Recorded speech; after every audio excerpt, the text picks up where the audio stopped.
A good gold ink or watercolor is pretty hard to find.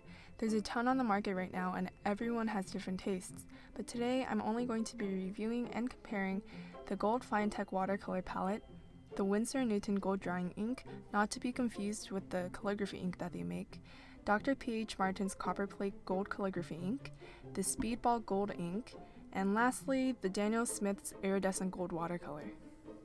The Gold Finetech palette is one of my favorite golds. You get a wide range of different shades and richnesses of gold, and it comes with a bonus silver. It's easy to use, all you have to do is add a little bit of water and mix.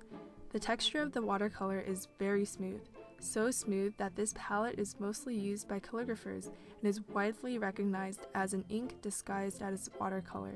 Unless applied thickly, the watercolor dries flat, almost flush to the paper.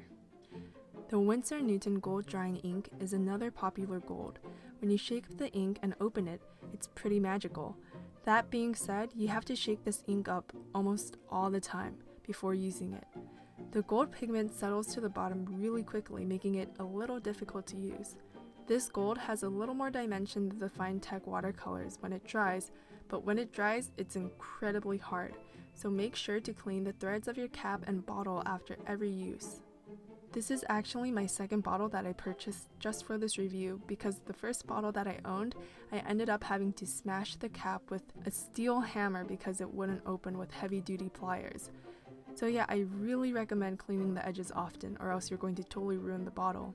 Windsor Newton also sells a gold calligraphy ink. I've never used it before, but I've used the drawing ink in multiple dip pens and it's been fine. Next is my favorite gold ink at the moment. The Dr. Paige Martens gold ink is like an offspring of the Finetech palette and the Windsor Newton ink. It's incredibly smooth but dries with amazing dimension, much more pronounced than the Windsor Newton. However, like the Windsor Newton, the gold pigment settles to the bottom, but you have a little more working time than you would have with the Windsor Newton. Then we have the Speedball Gold Ink. I've seen a lot of mixed reviews about this ink. Some people love it, some people absolutely hate it. The Speedball is significantly more yellow than the other golds I've tried out.